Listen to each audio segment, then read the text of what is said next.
இதோ வருகிறார்.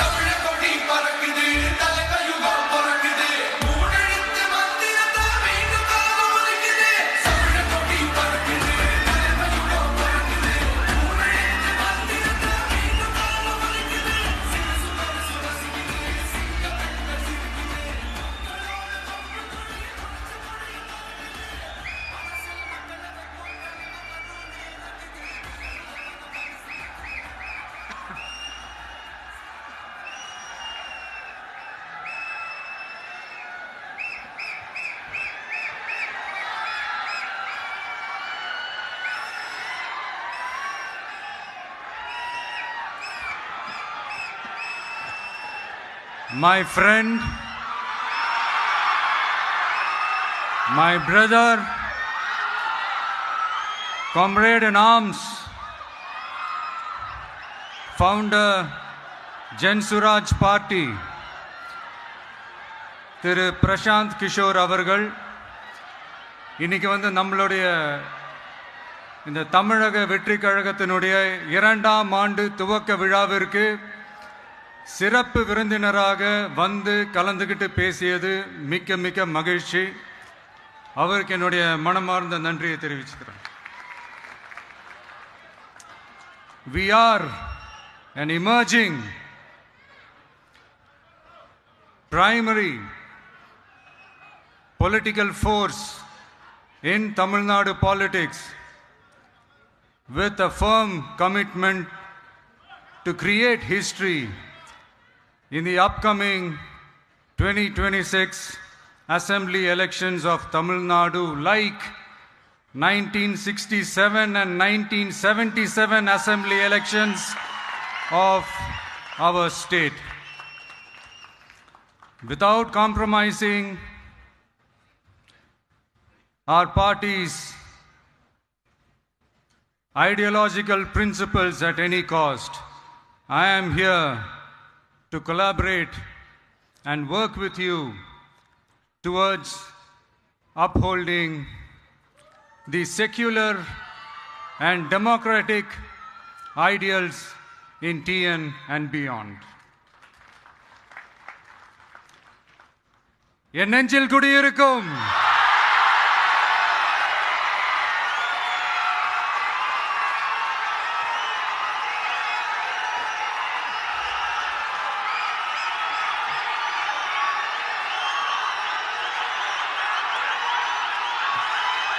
என்னுடைய தோழர்கள், தோழிகள்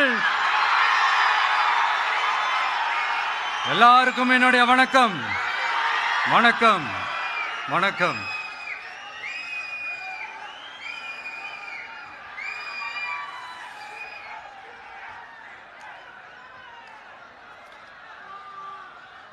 இந்த அரசியல்னாலே வேற லெவல் தான்ல.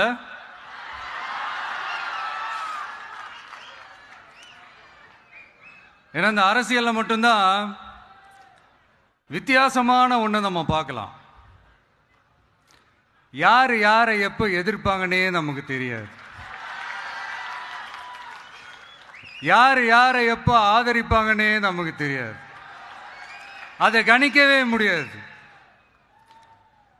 அதனால தான் இந்த அரசியலில் மட்டும் முன்னாடியெல்லாம் சொல்லி நம்ம கேள்விப்பட்டிருப்போம், நிரந்தர நண்பனும் நிரந்தர எதிரியும் இல்லைன்னு சொல்லுவாங்க. அரசியலுக்கு யார் வேணாலும் வரலாம், அது ஒரு ஜனநாயக உரிமைன்னு சொல்லுவாங்க. ஆனால் மக்களுக்கு ரொம்ப ரொம்ப பிடிச்சி போன ஒருத்தன் அரசியலுக்கு வரான்னா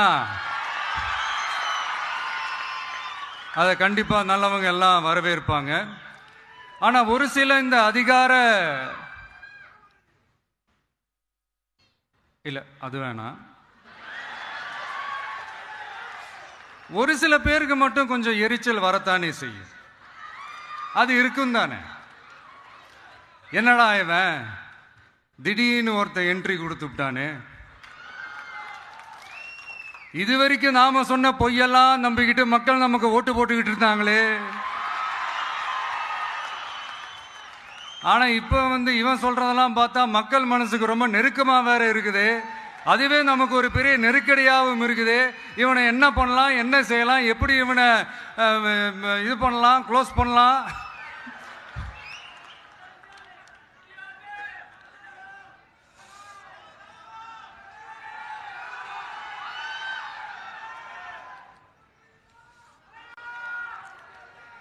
எப்படி இவனை க்ளோஸ் பண்ணலாம், ஒரு கன்ஃபியூஷன் ஒன்று வரும். அந்த கன்ஃபியூஷனில் கத்துறதா கதறதா என்ன பண்றதுன்னு தெரியாம வர்றவன் போறவன்லாம் கட்சி ஆரம்பிக்கிறான்னு சொல்லி இப்படி ஏதாவது பேச ஆரம்பிப்பாங்க. இப்போ நம்ம ஆட்சியில் இருக்கிறவங்க நமக்கு எதிராக பேசுறாங்க இல்லையா, அந்த மாதிரி. இப்படிப்பட்ட ஒரு அரசியல் காலத்தில் கொஞ்சம் கூட ஒரு பயம் இல்லாமல், ஒரு பதட்டம் இல்லாமல், வர்ற எதிர்ப்புகள் எல்லாத்தையும் சும்மா லெஃப்ட் ஹேண்டில் டீல் பண்ணிக்கிட்டு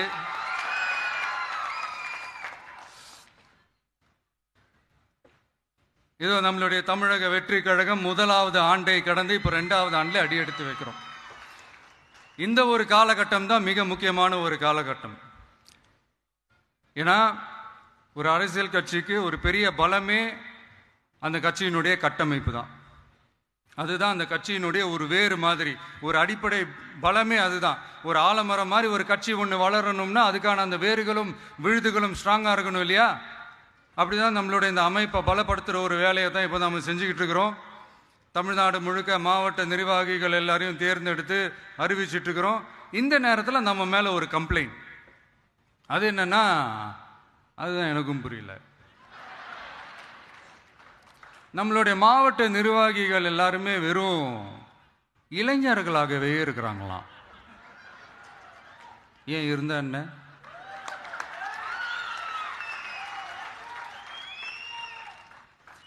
அறிஞர் அண்ணா அவர்கள் கட்சி ஆரம்பிச்சப்பா அவர் பின்னாடி நின்னதும், புரட்சி தலைவர் எம்ஜிஆர் அவர்கள் கட்சி ஆரம்பிச்சப்பா அவர் பின்னாடி நின்னதும் வெறும் இளைஞர்கள் தான். அந்த இளைஞர்களால தான் 1967லையும் 1977லையும் அந்த 2 தேர்தலையுமே ஒரு மிகப்பெரிய ஒரு வெற்றி கிடைச்சது. வரலாறு, அதுதான் வரலாறு.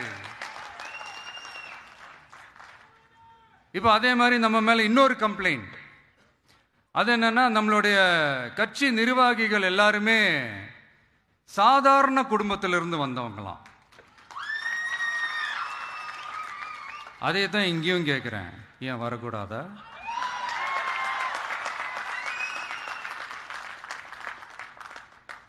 சாதாரண குடும்பத்திலிருந்து வந்தவங்க தான் பெருசு பெருசா சாதிச்சிருக்கிறாங்க. இன்னும் சொல்ல போனா நம்மளுடைய கட்சி எளிய மக்களுக்கான கட்சி தானே. அப்படி இருக்கும்போது நம்மளுடைய கட்சி நிர்வாகிகளும் எளிய குடும்பத்தை சேர்ந்தவங்களா தான் இருப்பாங்க. நம்மளுடைய கட்சி ஒன்றும் பண்ணையாறுகளுக்கான கட்சி கிடையாதுல்ல.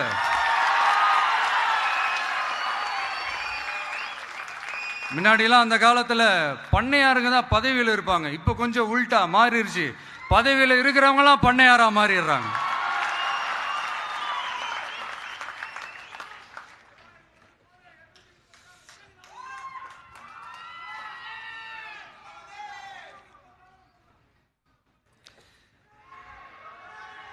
மக்களுடைய நலனை பத்தியோ, நாட்டோட நலனை பத்தியோ, வளர்ச்சிகளை பத்தியோ எதை பத்தியும் கவலைப்படாம பணம் பணம் பணம், எந்தெந்த வழிகளில் எந்தெந்த ரூட்லலாம். இப்படிப்பட்ட இந்த மைண்ட் செட் உள்ள இந்த பண்ணையார்களை அரசியலை விட்டே அகற்றுவது தான் நம்மளுடைய முதல் வேலை.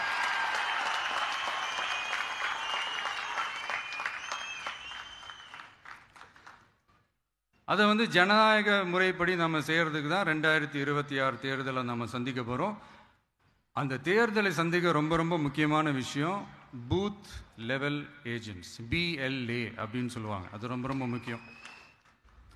ஏன்னா நீங்கள் பார்த்தீங்கன்னா தமிழ்நாட்டில் அந்த பெரிய பெரிய கட்சிகளுக்கு தான் அந்த BLAலாம் ரொம்ப ஸ்ட்ராங்காக இருக்கும்னு சொல்லுவாங்க. ஒரு அப்ராக்சிமேட்டாக ஒரு 69,000 பூத்ஸ் இருக்குது. அது எல்லாத்துக்குமே பூத் ஏஜென்ட்ஸா நம்மளுடைய கட்சி தோழர்களை தான் நியமிக்க போறோம். கூடிய சீக்கிரமே பூத் கமிட்டி மாநாடுன்னு ஒன்று நடத்த போறோம். அன்னைக்கு தெரியும் தமிழக வெற்றி கழகம் எந்த ஒரு பெரிய கட்சிக்கும் கொஞ்சம் கூட சளைச்சதில்லைன்னு. அன்னைக்கு தெரியும் தமிழக வெற்றி கழகம் தமிழ்நாட்டில் முதல் சக்தியா, முதன்மை சக்தியா, பவர்ஃபுல்லா இருக்குதுன்னு அன்னைக்கு ப்ரூவ் ஆகும். இப்ப புதுசா ஒரு பிரச்சனை ஒன்று கிளப்பி விட்டுட்டு இருக்கிறாங்க. மும்மொழி கொள்கை.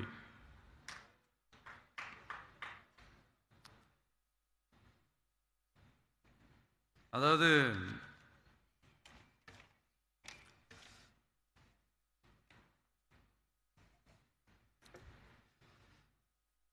இதை இங்க செயல்படுத்தலைன்னா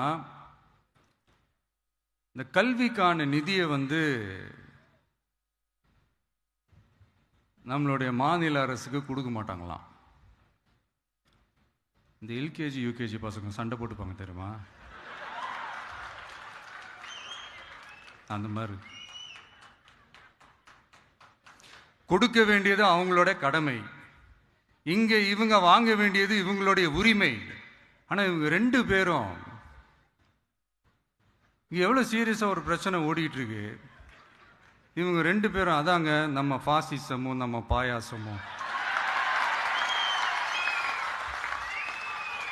அதான் நம்ம அரசியல் இனிமையும் கொள்கை இனிமையும். ரெண்டு பேரும் என்ன பண்றாங்கன்னா, ரெண்டு பேரும் பேசி வச்சுக்கிட்டு இந்த செட்டிங்லாம் பண்ணி வச்சுக்கிட்டு மாற்றி மாற்றி சோஷியல் மீடியாவில் ஹேஷ்டாக் போட்டு விளையாட்டுருக்கிறாங்க.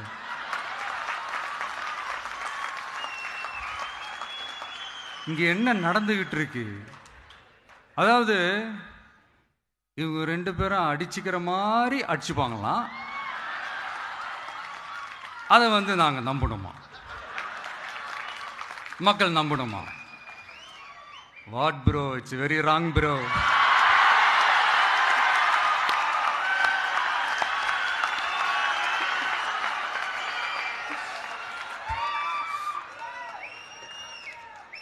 இதுக்கு நடுவில் நம்ம பசங்க உள்ள பூந்து அங்க ஒரு சம்பவம் ஒன்று பண்ணிட்டு டக்குன்னு வெளியே வந்துடுறது.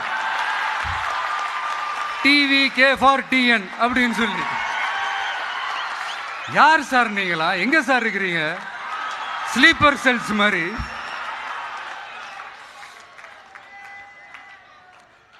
அதனால இதெல்லாம் மக்களுக்கு நாம சொல்லி புரிய வைக்க வேண்டிய அவசியமே கிடையாது. அவங்களுக்கே தெரியும் இதெல்லாம் எவ்வளவு பெரிய ஒரு ஏமாத்து வேலைன்னு. நம்ம ஊரு சுயமரியாதை ஊரு. நாம எல்லாரையும் மதிப்போம். ஆனா சுயமரியாதையை மட்டும் யாருக்காகவும் எதுக்காகவும் விட்டு கொடுக்க மாட்டோம். நாம எல்லா மொழிகளையும் மதிப்போம். அதுல மாற்று கருத்தே கிடையாது. தனிப்பட்ட முறையில் யார் வேணாலும் எந்த ஸ்கூல்ல வேணாலும் படிக்கலாங்க. உனக்கு எந்த மொழி வேணுமோ, எப்போ கற்றுக்கணுமோ, உனக்கு எப்போ தோணுதோ கற்றுக்கலாம். அதெல்லாம் அவங்கவுங்களுடைய தனிப்பட்ட ஒரு உரிமை. ஆனால் கூட்டாட்சி தத்துவத்தை மீறி மாநில தன்னாட்சி உரிமைக்கு எதிராக ஒரு மாநில அரசின் மொழி கொள்கையை, கல்வி கொள்கையை கேள்விக்குறியாக்கி வேறு ஒரு மொழியை வலுக்கட்டாயமாக திணிச்சா, அதுவும் அரசியல் ரீதியாக திணிச்சா எப்படி ப்ரோ?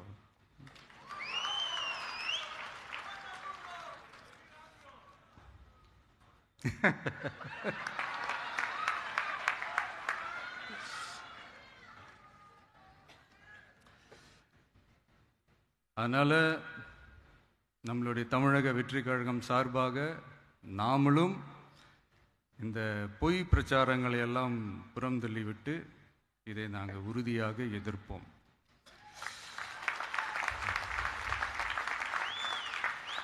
கான்ஃபிடண்டா இருங்க, நல்லதே நடக்கும், வெற்றி நிச்சயம்.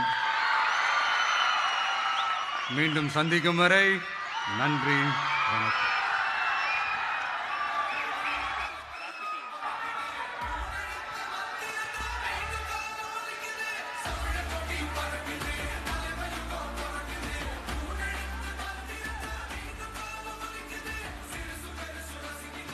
வெற்றி தலைவருக்கு நன்றி.